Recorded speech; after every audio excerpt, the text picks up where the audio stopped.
Pero muy buenos días. En el día de hoy el CIPA número 8 está conformado por nuestras compañeras Meredith Pulido, Darlene Esparragosa y con ustedes Sonia Carreño.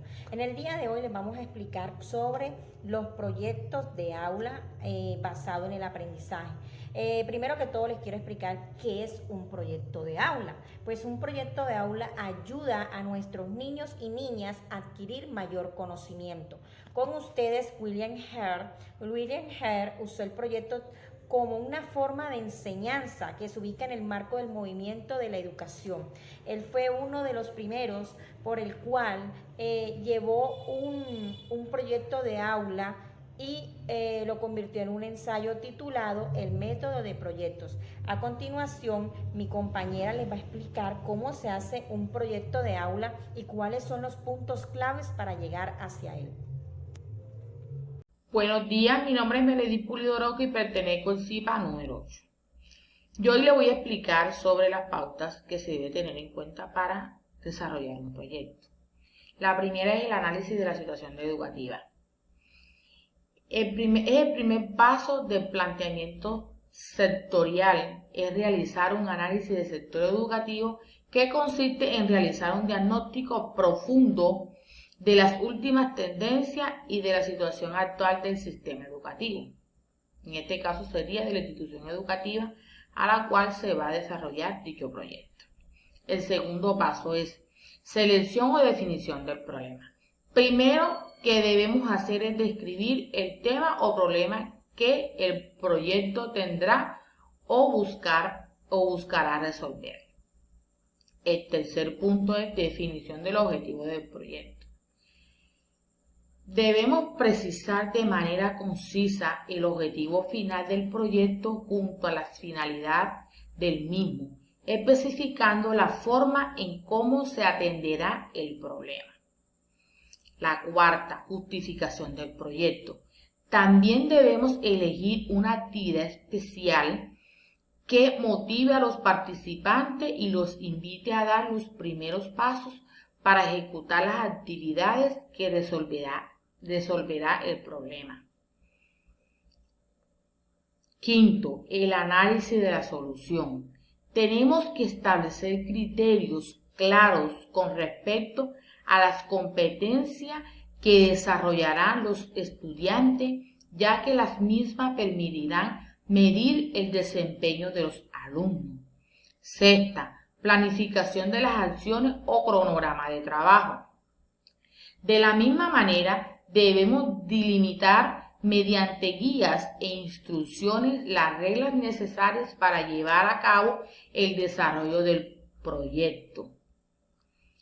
Séptimo, los recursos que se van a utilizar para desarrollar dicho proyecto. Tenemos que organizar y asignar los miembros de los equipos, así como las funciones que deberán desempeñar a lo largo del proyecto. Octavo, la evaluación. En el transcurso del desarrollo del proyecto debemos valorar el desempeño de los participantes y para ellos tenemos que escoger los indicadores en base a los objetivos y competencias alcanzados para tales fines. Octavo, redacción del proyecto terminal.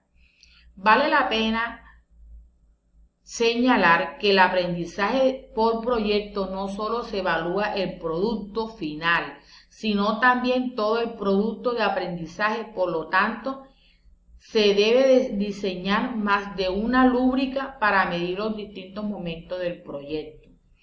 Estas son las pautas que se deben tener en cuenta para desarrollar un proyecto de aula.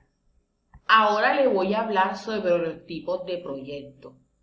Los tipos de proyectos que se puede desarrollar en un plantel educativo puede ser proyecto educativo integral, proyecto pedagógico de aula, proyecto de integración, proyecto científico, proyecto de vida práctica, proyectos artísticos y culturales, proyectos deportivos. Le voy a explicar sobre un proyecto educativo integral. Como estos proyectos se buscan alcanzar las habilidades adquiridas en el manejo de las herramientas informativas para profundizar el uso significativo de las TIC con otras asignaturas. También podemos hablar sobre los proyectos de aulas. El proyecto de aula es un instrumento de planificación de las enseñanzas a través de las cuales los docentes tienen la oportunidad de organizar y programar el proceso de enseñanza-aprendizaje que serán impartidos para un mayor alcance del aprendizaje significativo, teniendo en cuenta la realidad, la expresión y la realidad del aula. También podemos hablar un poco sobre el proyecto educativo integral comunicativo.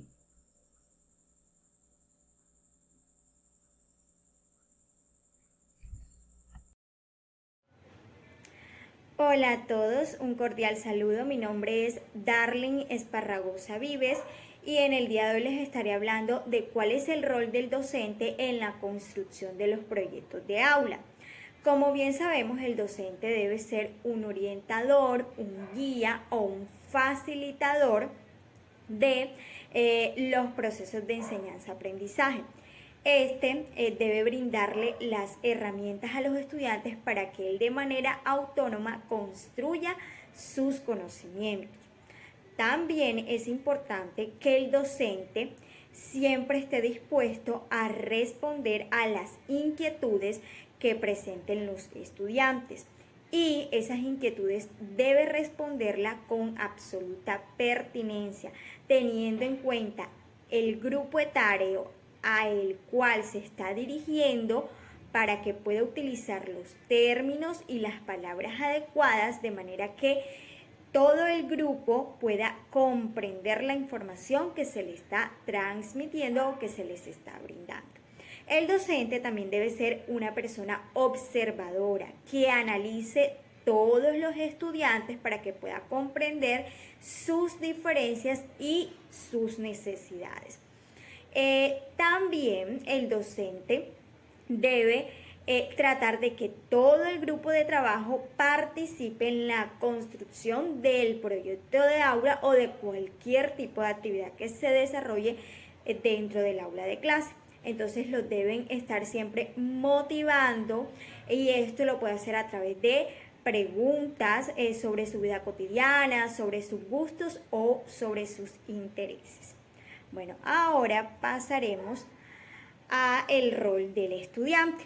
En los proyectos de aula o en el modelo pedagógico de proyecto de aula, el estudiante es el protagonista de los procesos de enseñanza-aprendizaje. Debe ser una persona inquieta que siempre esté formulándose preguntas sobre su propio proceso de enseñanza-aprendizaje. ¿Qué es lo que va a aprender? ¿Cómo lo va a aprender? ¿Cuándo? ¿De qué manera? Y sobre todo, ¿para qué lo va a aprender? ¿De qué manera le va a servir ese conocimiento a él para su vida cotidiana? ¿O cómo lo aplicaría en su vida cotidiana? Todas estas preguntas lo ayudarán a él a convertirse en una persona más analítica y más crítica. Es importante tener en cuenta también que el estudiante durante todo este proceso va a vivenciar errores o equivocaciones y esto es muy bueno porque de los errores aprendemos. Entonces el estudiante necesita aprender de esos errores, analizarlos y posteriormente corregirlo o mirar de qué manera puede darle solución a esos problemas o esas situaciones o cómo cambiar esos errores que cometió. Muchísimas gracias.